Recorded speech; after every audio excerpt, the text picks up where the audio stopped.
Ooh, what's up, everybody? My name is OMG WTF LOLFTWBRB.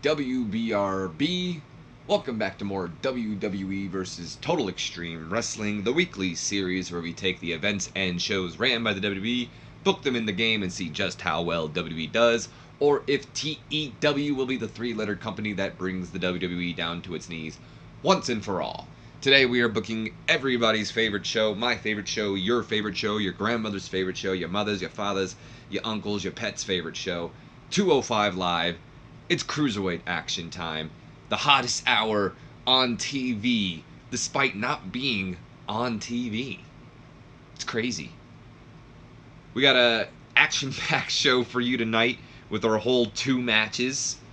We'll get to see Drew Gulak take on Lince Dorado, and then triple threat action as Mustafa Ali takes on Buddy Murphy and Hideo Itami. We've been building up to that for the past couple of weeks.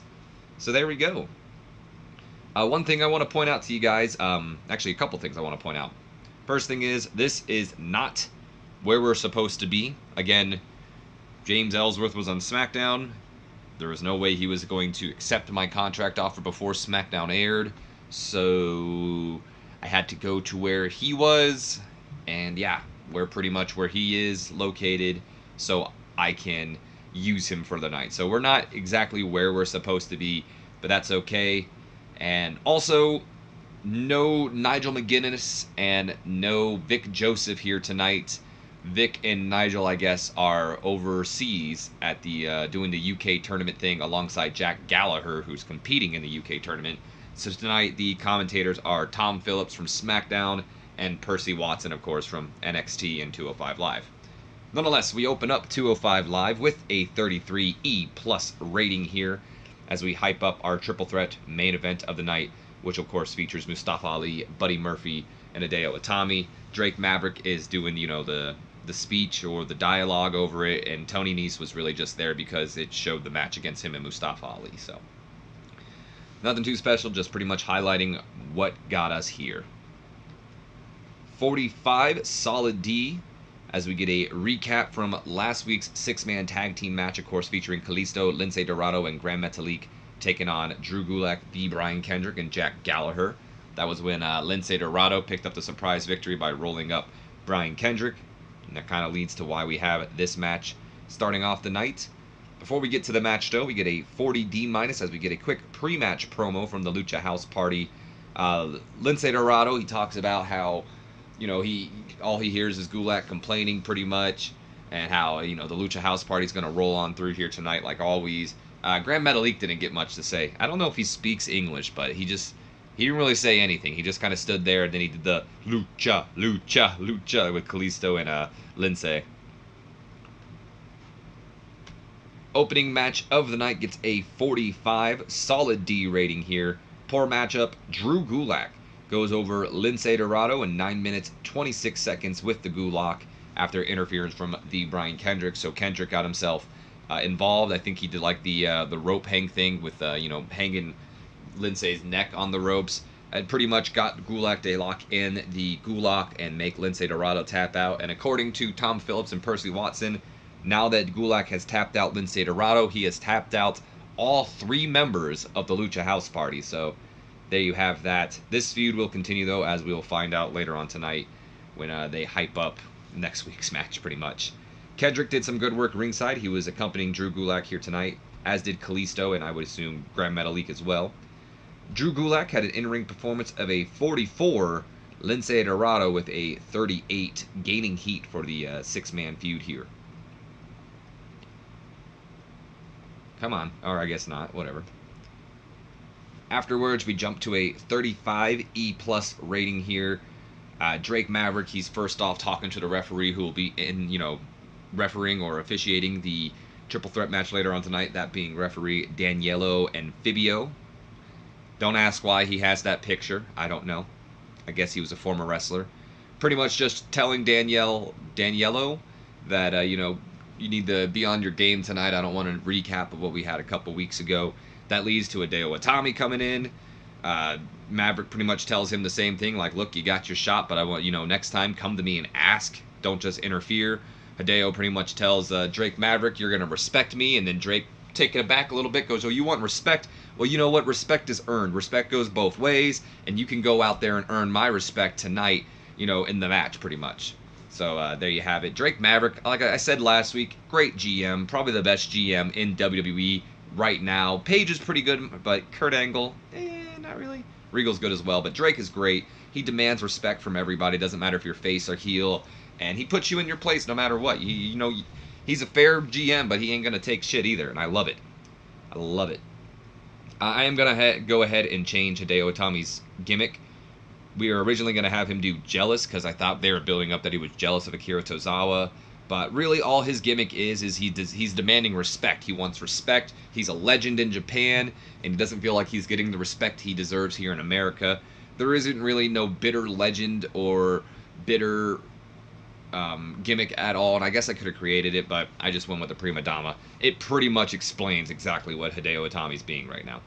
So let's go and complete this change, and you got a rating of average, which, yeah, it was the same thing as his badass gimmick, but doesn't matter.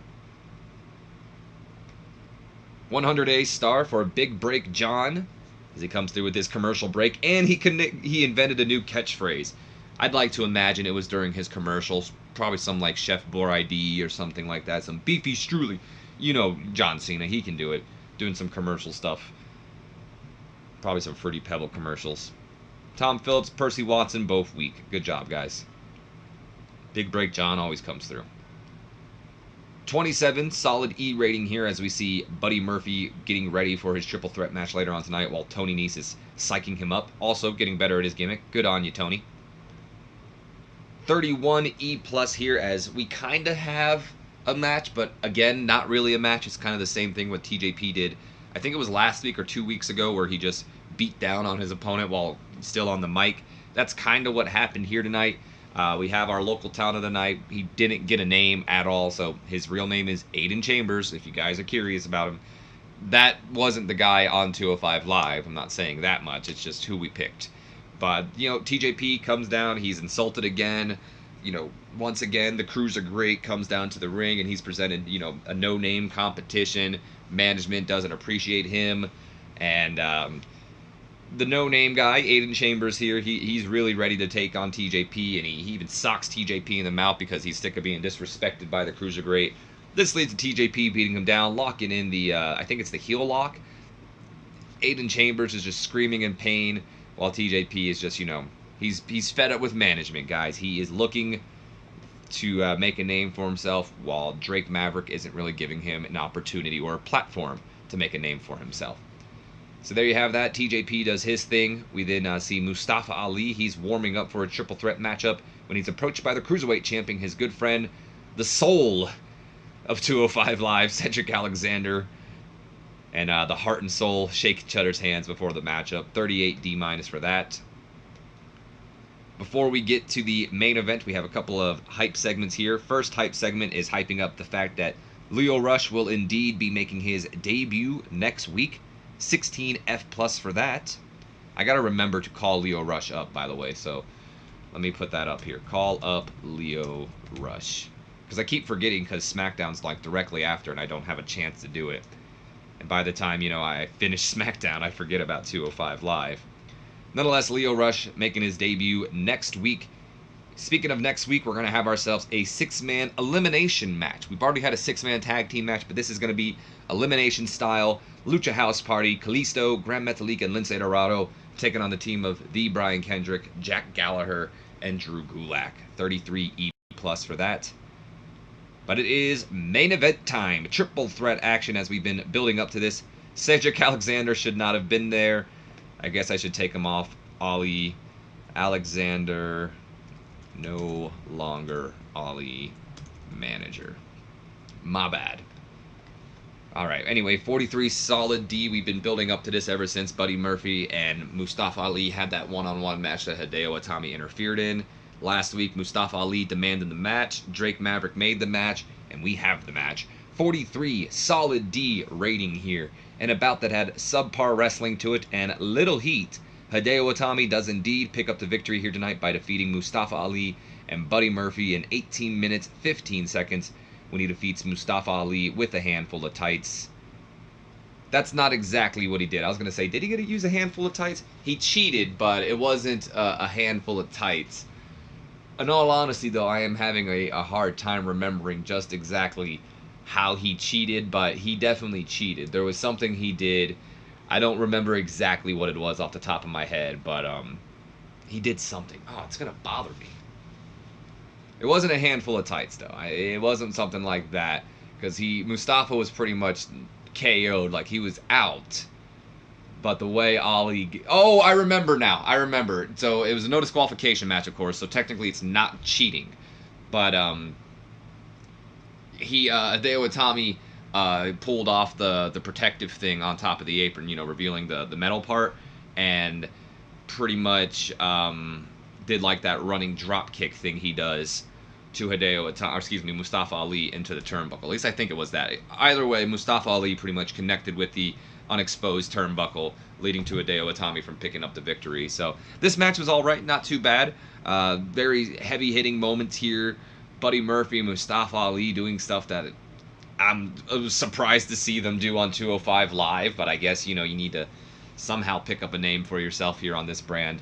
They're doing like slams, like I think they suplexed each other or something off the announce table. Definitely didn't look good. There was another thing that they did where I was like, ooh, good God. Mustafa Ali just seems like he just goes all in, to be completely honest.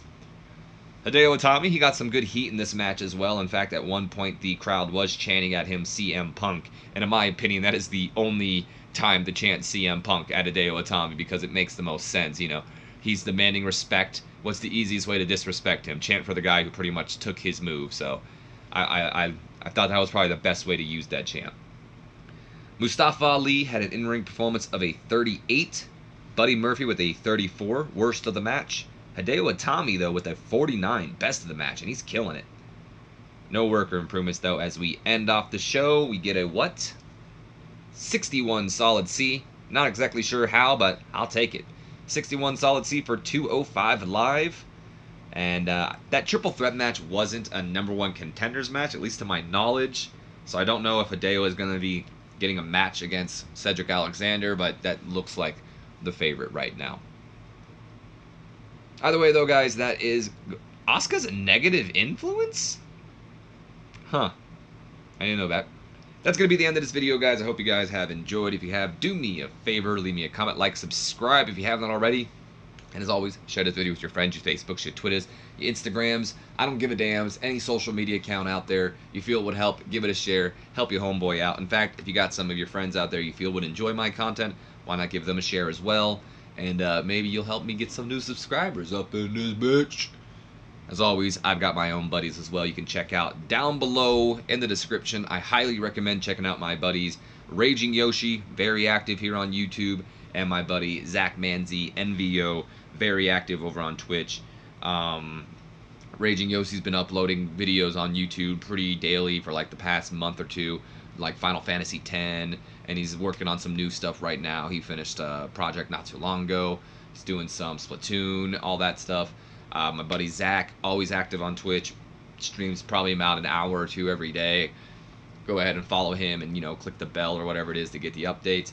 You know how it works. That's going to be the end, though. I'll see you guys for Smackdown. Have a good one, everybody.